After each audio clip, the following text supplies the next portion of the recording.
அண்ணா சுவாமி அழைக்கின்றாரே, நம்ம அண்ணா சுவாமி அழைக்கின்றாரே. மாயன் மயன் நேயர்கள் அனைவருக்கும் என்னுடைய மனமார்ந்த வணக்கங்கள். மாயன் மயன் சேனலை தொடர்ந்து சப்ஸ்கிரைப் பண்ணுவீங்கிற நம்பிக்கை எங்களுக்கு உண்டு. அந்த வகையில நம்ம மாயன் மயன் சேனல்ல தொடர்ந்து இறையருளாலும் குருவருளாலும் உங்கள் நலன் பொருட்டு ஒவ்வொன்றும் சொல்லி வருகின்றோம்.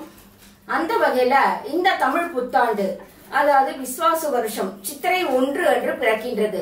நம் வாழ்வில் புளிப்பு, இனிப்பு, கசப்பு, துவர்ப்பு, காரம் எல்லாம் கலந்து இருக்க வேண்டும் என்பதற்காக மாங்காய், வெல்லம், காய்ந்த மிளகாய், வேப்பம்பூ எல்லாம் சேர்த்து மாங்காய் பச்சடி செய்து அதை இறைவனுக்கு படைப்பார்கள். வருகின்ற அனைவருக்கும் அதை அருந்தவும் கொடுப்பார்கள். அந்த வகையில இந்த தமிழ் புத்தாண்டு விஸ்வாச வருஷம் 12 ராசிகளுக்கும் எவ்வாறு இருக்கும் என்று சோழி பிரசன்னம் மூலம் பார்க்கலாம். இப்ப தனுசு ராசியை பற்றி பார்க்கலாம்.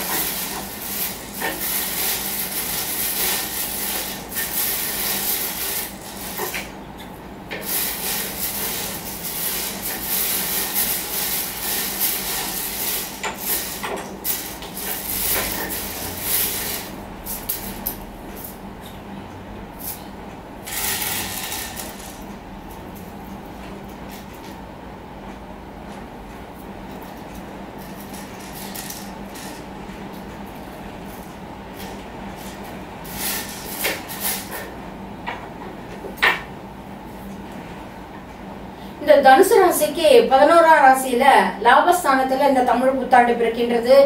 விருப்பங்கள் யாவும் நிறைவேறும். தொழில்மிகு குறித்த கனவுகள்லாம் நனவாகும். மே 11 முதல் சகட குரு விலகுகிறது. சாதனை குருவாக 7ல் அமர்ந்து பலன்களை எல்லாம் தரப்போகிறார். திருமண வாய்ப்புகள்லாம் தேடி வரும். சொத்து பிரச்சனைகள் தீரும். குரு லாப வீட்டை பார்க்கறதுனால தொட்ட காரியம் தொடங்கும். சகோதரர்களோட இருந்து வந்த மனத்தாங்கெல்லாம் நீங்கும்.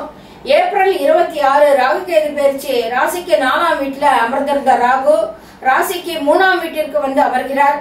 எதிலும் வெற்றி உண்டாகும்.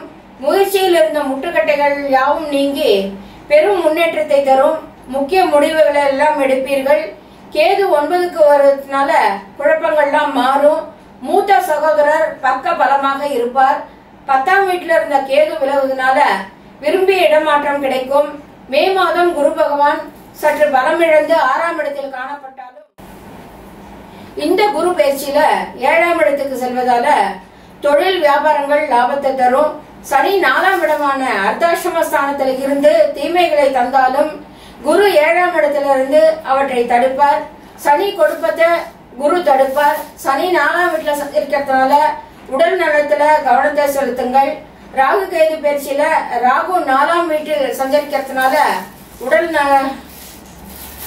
4ஆம் வீட்டுல இருந்து 3ஆம் வீடான கும்பத்துக்கு வருவதனால நன்மைகள் எல்லாம் உண்டாகும். பண தேவைகளை பூர்த்தி செய்யும். 10ஆம் இடத்துல இருந்த கேது 9ஆம் இடத்துக்கு பின்னோக்கி செல்வதனால கடன்கள்லாம் அடைபடும். சுக்கிரன், சனி மற்றும் ராகு ஆகியோர் கை கொடுத்து உதவுகின்றார்கள். தனஸ்தானத்திற்கு குரு பார்வை எதிர்பாராத பண ஒரு உதவி கிடைப்பதற்கும் சாத்தியக்கூறுகள் உள்ளது. தனஸ்தானத்திற்கு குரு சுப பார்வை கிடைப்பது. சுக்கிரனும் அனுகூல நிலையில் சஞ்சரிக்கிறார். நல்ல வாய்ப்புகள்லாம் தேடி வரும். ராசிக்கு 4ல சூரியன், சனி, ராகு, 7ல செவ்வாய் சஞ்சரிக்கிறதுனால வரவுக்கு மீறிய வீண் செலவுகளும் தேவையற்ற நெருக்கடிகளும் ஏற்படும். எதிலும் நிதானத்தோடையும் பொறுமையோட செயல்படுறது நல்லது. அசையா சொத்துக்களால விரயங்களை சந்திக்க நேரிடும். அதே சமயம் எடுக்கும் முயற்சிகள்லையும் எதிர்நீச்சல் போட வேண்டி இருக்கும். குடும்பத்தில் உள்ளவர்களோட விட்டு கொடுத்து போவது நன்மையை தரும். உடல் ஆரோக்கியத்துல கவனம் செலுத்துங்கள். தொழில் வியாபாரம் செய்பவர்கள், கூட்டாளிகள், தொழிலாளர்களிடம் விட்டு கொடுத்து நடப்பது நல்லது. தொழில பெரிய தொகைகளில் ஈடுபடுத்த வேண்டாம். உத்தியோகஸ்தர்களுக்கு வேலையில் நிம்மதியான நிலை இருக்கும். கூட வேலை செய்பவர்கள் ஓரளவுக்கு சாதகமாக செயல்படுவார்கள். தீராத கவலையை தீர்வதற்கும் கலக்கமான மனம் தெளிவதற்கும் பயங்கரமான பல நோய் நொடிகள்லாம் நீங்குவதற்கும் தயக்கமான காரியங்கள்ல தடங்களின்றி வெற்றி அடைவோம். இந்த நேரம் உங்களுக்கு தீதுகளும் வாதுகளும் விலகி சாதகமான நன்மை அளிக்கக்கூடிய காலம் நெருங்கிவிட்டது. உங்கள் கஷ்ட நிவர்த்தியின் காலமே ஆகும். அதனால இனிமே இதுக்கு முன்னாடி நடந்த நஷ்டங்கள்லாம் குறித்து கவலைப்படாம கலங்காத நெஞ்சத்தை கலவரப்படுத்த பல போலி ஆட்கள்லாம் ஒன்று சேரலாம். அதற்கெல்லாம் அஞ்ச வேண்டாம். அவர்களின் வார்த்தைக்கு கட்டுப்பட்டு எதையும் செய்ய துணியுங்க. இந்த சமயத்துல நீங்கள் ஒரு காரியத்தை குறித்து குறிக்கேட்க துணிந்திருப்பீர்கள். அந்த சமயத்துல நீங்கள் குறிப்பிட்ட காரியம் விரைவில் முடியும்.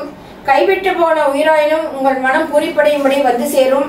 கடன் கொடுத்த பொருளோ இருந்தாலும் தவணை தவறாது, கொடுத்த பொருளா இருந்தாலும் தவணை தராது. இது மட்டும் இல்லைங்க, உங்கள் தொழில முகாந்திரத்திலோ உறவினர்களோட ஒத்தாசையாலேயோ நீங்கள் விரக்தி அடையக்கூடும். வீட்டில் புதிய உறவினர்களோட உறவு வந்து கூடும். அந்த உறவினால வேண்டிய பண வசதிகளும் ஏற்படலாம். சில நாட்களுக்கு முன்னாடி பல கண்டங்களால பாதிக்கப்பட்ட நீங்கள் இந்த சமயத்துல நோயினாலும் வருத்தக்கூடும். அந்த நோய் நீங்கி சுகம் பெறக்கூடும். நண்பர்களோட உதவியும் தொழில் நீடிப்பும் வாக்கில் உறுதியான முடிவும் நாணயம் தவறாத நேர்மையும் நாட்டுல பல பேர்கள் புகழத்தக்க நல்ல மேன்மையும் வந்தடைய இதுவே சரியான நேரமாகும். நீங்கள் கோரிய எண்ணங்கள் கூடி வரும், பதற வேண்டாம்.